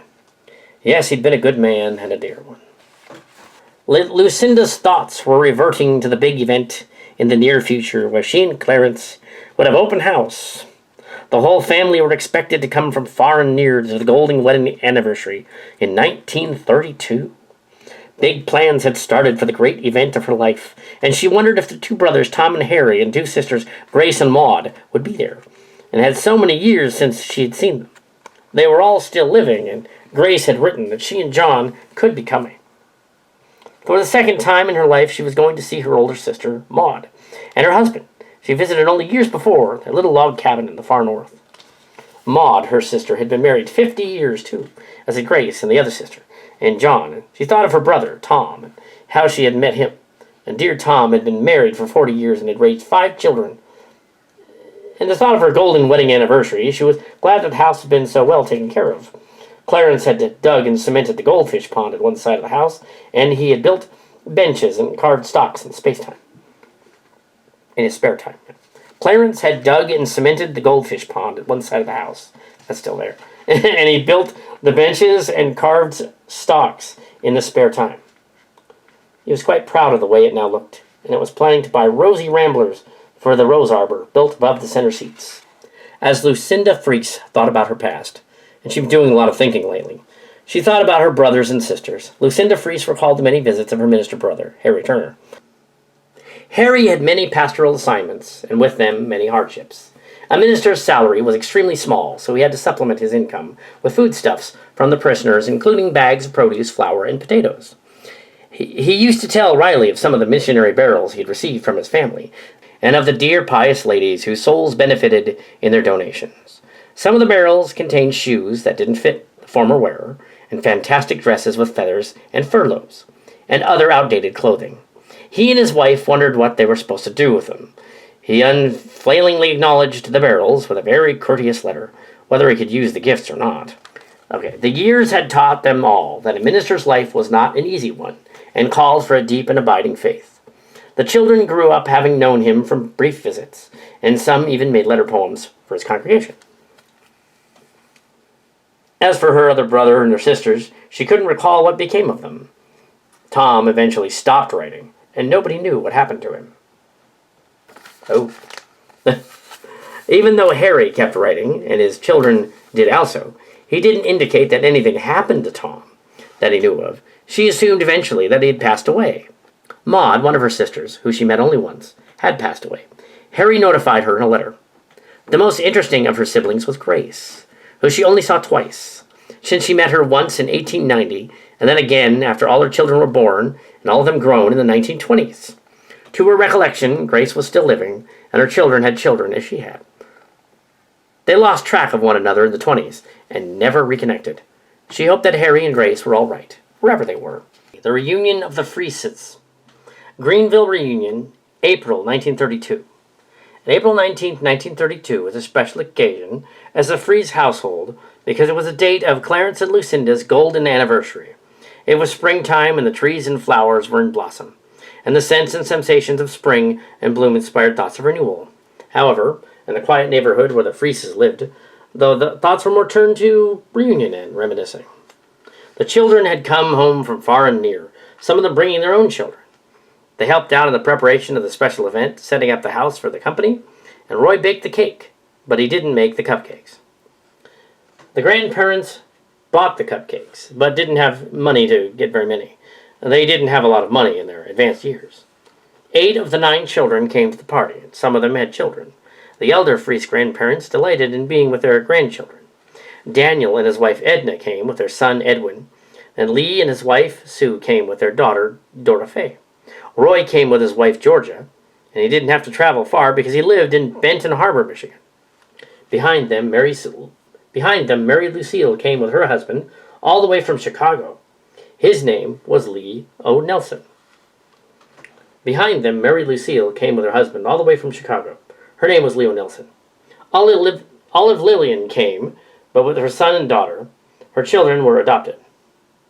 Olive Lillian came, but with her son and daughter. Her children were adopted. Also, Ernest came with his wife Ida. They had 3 children, Ernest Jr., Jeanette, and Charlotte.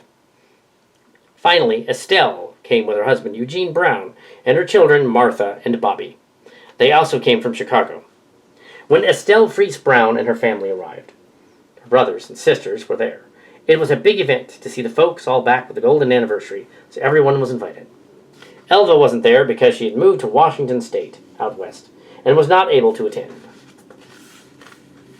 The anniversary reunion happened out in the warm spring sunshine. The folks, children and grandchildren and cousins all gathered from all over the country. The Freese family decided to meet outside, which was nice, because there was more room to talk.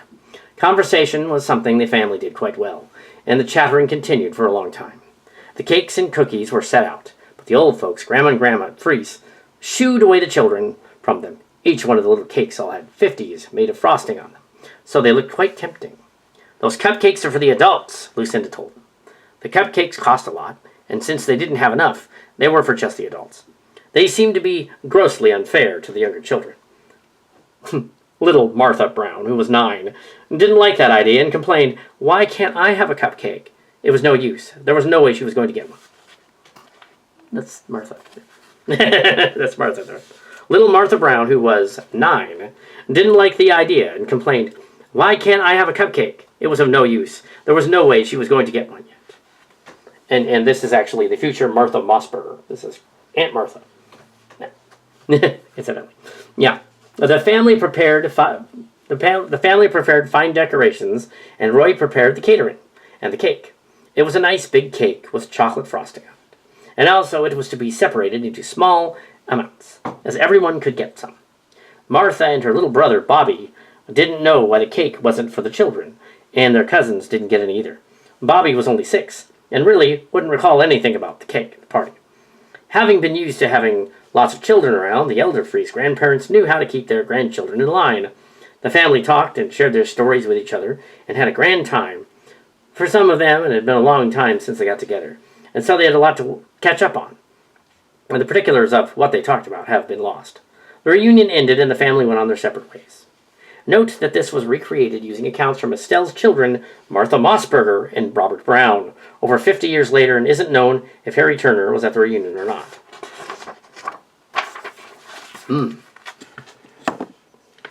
Only the electric table lamp was on, and so were the elderly Clarence and Lucinda Freese. Clarence was sitting half asleep in his favorite Morris chair, and Lucinda was quietly reading to him from the large family Bible.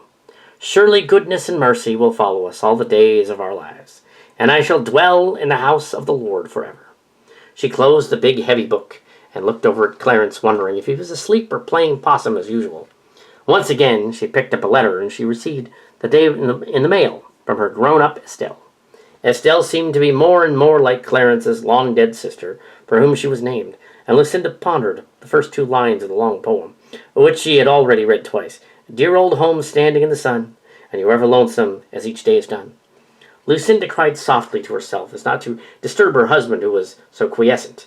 I am ever lonesome, she cried, and looked around the huge parlor and said, oh yes, I think the house and I are lonesome indeed. She had leaned back in the chair and closed her eyes and said, it used to be home, but now it's just a big lonely house. In her mind's eye, she saw once again the children gathering around the giant Christmas tree, and she heard them singing one of her favorite songs. Came upon a midnight clear, that glorious song of old, of angels bending near the earth to touch the harps of gold. Peace on earth, goodwill to men, peace, peace, and peace of mind. Peace of heart and peace with God. No. Peace on earth, goodwill to men, peace, peace of mind. Peace of heart and peace with God. She forgot the lines. Lucinda had her memories, and she lived in them. She heard singing again, and it was quite loud. At first, and then it got softer. And then finally it died down altogether. Lucinda was asleep. Clarence was trying to listen to Lucinda's voice, as memories became too much for him, and he knew he was not hearing the reading of the Bible that night. As Lucinda's voice droned on, although he was not listening to the words, it seemed to soften him, and then a great peace came over him. When Clarence closed his eyes, his mind's eye saw the children running up and down the stairs all around. He could always tell the children by the way their footfalls came down the stairs, and then again once more. He recalled each one by name and each individual action, smile, or word they spoke, and he could hear the lectures, the laughter, and the joy. He remembered telling Daniel about running in the house and about other instances, and then he went to sleep. The Freese parents had become grandparents and grown old, and the children were grown and gone, and only then the memories remained. Visits grew less frequent in time, and eventually only a few of them children returned. Another one compiled by Dad and I. Yeah. Because he wanted to talk about the fishing trip. The last trip. Visit to Greenville, Michigan in the summer of 1934, about a year after the incident. Clarence Freese didn't really mind that he was growing old. He retired long ago, and so he didn't think it mattered to fret about work anymore. Lucinda was still lively, complaining about the chores needing to be done, the washing, or the bills to pay. Yet she was managing all right through the depression, as were her 9 children. So let's see, she thought. What are my children doing now, she thought, about each one, with fond memories, and stirred in her a longing for it to be like it was when they were small. All of them were married, and most had children of their own. She hoped to see all of them again. The family reunion 2 years ago seemed like just yesterday. Her children had gone into many trades, including piano teaching, as Olive did, a banker, as Daniel did, and Roy went into appliance sales. He'd been gassed in World War I. But he survived. He came back. The children would make it through the lean times of the Depression, but Lucinda worried about them. The city of Chicago was in the grip of the Great Depression. The citizens were struggling to survive in the Windy City, and somehow many survived the past winter. Estelle Brown offered some soup to a man in need before the family was to leave for a trip to see Grandma and Grandpa for the summer. They alternated years, going once every year or so to see the Browns and once to the Freese house or to Greenville. Eugene, her husband, didn't think it was such a good idea to travel because he didn't really get along with the old folks and he only got a 2-week vacation. Even so, they saw a lot of each other when it came summertime every other year. Since Eugene worked on the railroad, the family got free passes to ride on the train. The family headed to Greenville at the last minute. The family headed out to Greenville in the last minute and almost missed that train. They, fortunately, made it in time to board. Once aboard the train, little Martha began chasing Bobby around the seats. The children were excited to go up to see the grandparents, so Estelle understood that they were restless. Even so, some of their antics were beginning to annoy the passengers, and they had to be told to settle down. The train ride would take about 6 hours. As the train started off, the Browns could see a line of dusty, ragged men waiting to find some money, doing odd jobs for people. A man stood on a soapbox, shouting about something inaudible, at least over the rumble of the steam train. The train ride was rather uneventful. Bobby was interested in the land and country passing by, but quickly opened a book to look at it. Martha sat quietly thinking about what she might wear for Sunday. Greenville was a long way off, and in those days it took quite a while to get there from Chicago. The trip was long and tiring, so much that when the family arrived in Greenville, they were too exhausted to really enjoy it at first. The family got into a taxicab to ride down the road to the Freese house. Quite a lot had changed since Estelle was a little girl. The automobile replaced most of the horses and buggies. Telegraph and telephone poles were strung along the main streets, and electricity in the evening. Electricity lit the evening. Estelle mused that some things remained the same, as several of Clarence's homes were still standing and looked very lived in. They still vacationed on Turk Lake, although the Poplar Palace had seen better days. The guest house was used during the family reunion 2 years earlier.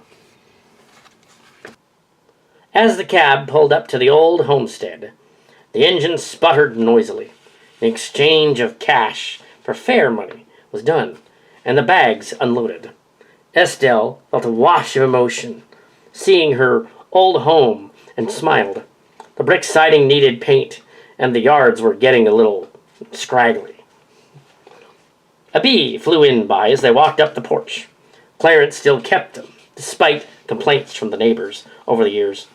Grandma Lucinda opened the door to greet them, holding a newspaper. She put down the paper on the stand next to the Morris chair. "Clarence, get in here," Lucinda stated, but she wasn't heard. She disappeared into the back, looking for him, and found him working on a boat out in the yard. "You come in here, Clarence. Estelle and the children are here, and I'm just finishing my supper." "Let me know when it's ready," Clarence grumbled. "No, please come inside. It's late." It was no use. Clarence was going to stay put, working on that flat-bottom boat, until it was good and dark. Hit at least an hour. Bobby put his nose into a book and flopped down on a chair in the back sitting room, whilst Martha looked at the newspaper that had been discarded on the table. They sometimes argued, but got along then on vacations. Estelle offered to help with the food preparation, but Grandma Lucinda didn't want it. Most of the cooking was done except for the pies. Estelle said, "The only way you're going to get Father in here is to offer him some pie." Lucinda chuckled, which was rare. "I suspect you're right about that. Here you go, make the crust. Later on, when supper was ready, and the pies were baked, Lucinda called again for Clarence. This time the grandchildren had deliberately opened the window so that the pie smell would get to him. He sniffed around for a moment, and then pulled from his work. "Supper's on, come and get it." Clarence got up grudgingly and walked into the room. As the Frees sat down for supper, Martha said grace and thanked God for the plentiful meal that had spread out, and for health. Estelle was reminded of her medical condition.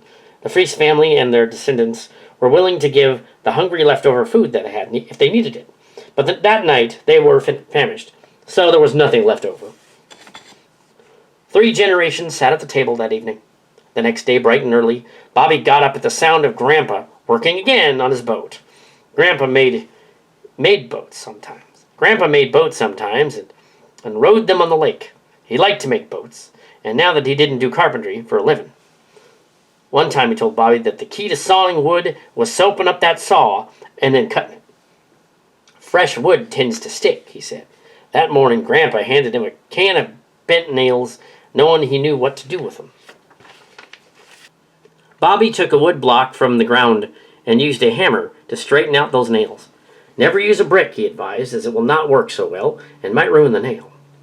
2 years ago, Bobby watched his grandpa put tar on the bottom of a boat to seal it. The new boat wasn't ready for that yet. "Are we going to go fishing, Grandpa?" Bobby asked.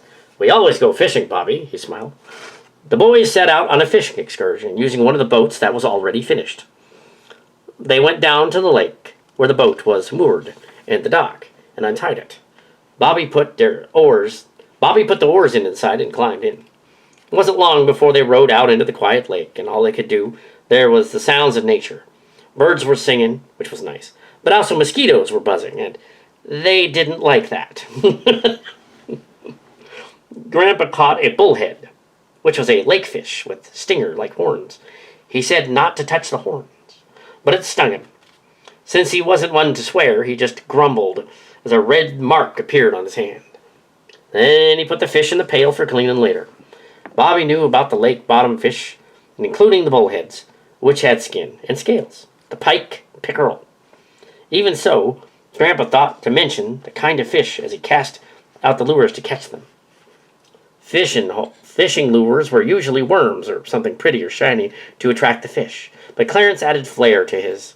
The lures he made were brightly colored. He had metal lures and wood ones, even feather-colored ones, to look enticing to fish. As the fish tripped, they caught on not only fish, but also a big surprise. On the fishing trip, they caught not only fish, but also a big snapping turtle. Bobby recalled that one summer he watched Grandpa cut off the head. Bobby recalled that one summer he watched Grandpa cut off the turtle's head and poke it with a stick. The turtle's head would still bite, so he warned him not to put his finger near it. The turtle they caught that day would meet a similar end, as turtle soup was good eating. Clarence brought the fish back for cleaning and hung the turtle up on a tree. He cut off the head, placed it on a stump, and continued with the gutting process. The shell was pulled off quickly, and then he scooped out the stuff inside for making the soup. He never killed a turtle to waste it. Still, Bobby found it pretty gross. At dinner time, about 2 or so, that'd be lunch, they had turtle soup, bread and fish. Turtle soup had a strong and distinct flavor. Bobby remembered it for years to come, but didn't really eat it much after he'd grown up. The visit ended after a week. After a lot of good tidings, they parted ways. The Browns returned to Chicago, and once again, the elder grandparents were back to passing away the time together in an old house, with all the children grown. Some people counted their blessings, especially in lean times.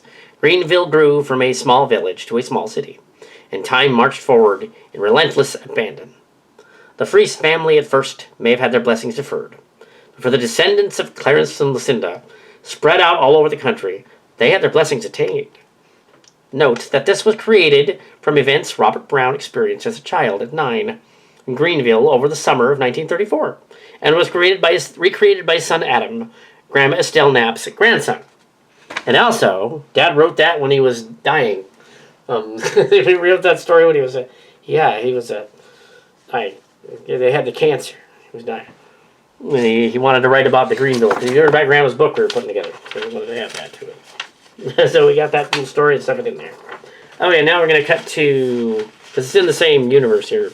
What happens next? There's no sequel to this. Unless you want to watch Blessings Attained, which is on Brown Video Productions. That's the sequel. This is the prequel. So, yeah.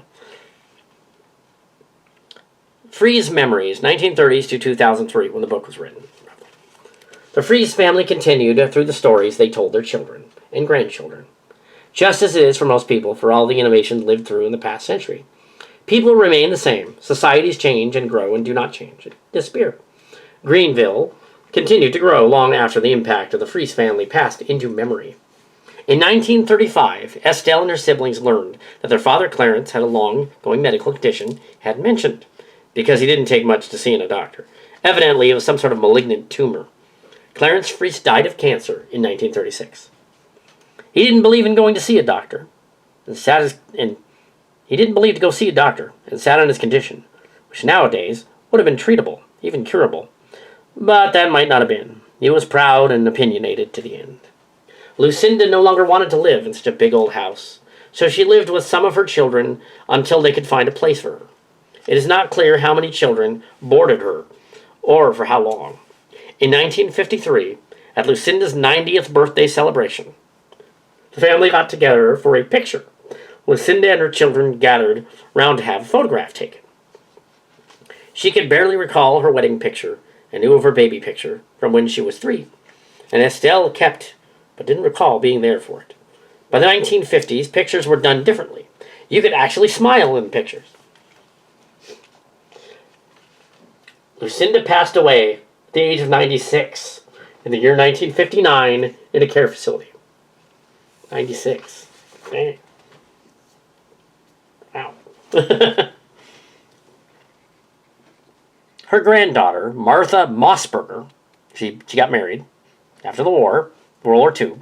Her granddaughter, Martha Mossberger, recounted the events of her death 68 years later in 2003. Lucy Freeze died in prayer. She was living in a home that the Freeze children chipped in to send her to. This lady they knew boarded 5 old folks, and she was the oldest. It was kind of a hospice, but not really a convalescent care facility. The folks were all gathered around, standing at a table, holding hands for prayer, and she died during it. She had a heart attack or a stroke, possibly. She died instantly. As for the story of the Freeze family continued through their children, and eventually grandchildren. The Freeze boys kept the name Freeze. Then most of the girls married. They didn't keep the name Freeze. In loving memory of Estelle Freeze Brown Knapp, 1896 to 1996.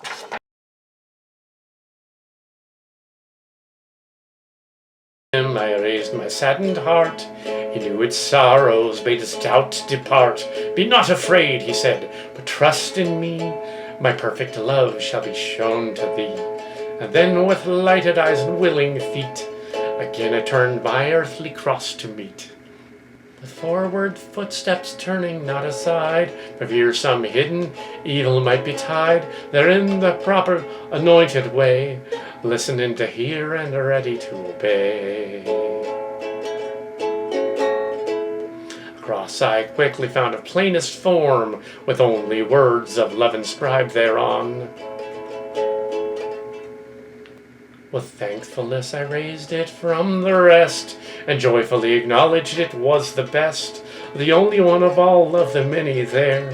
I could feel that it was for me to bear. Thus I trust my chosen one confessed. I saw a heavenly brightness on it rest.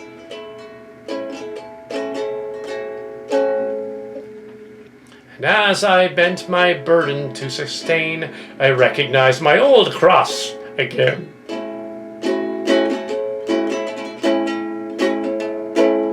But oh, how different did it seem to me, that I had learned its preciousness to see. So when his love seems good to me to send, I'll trust it best, because he knows the end.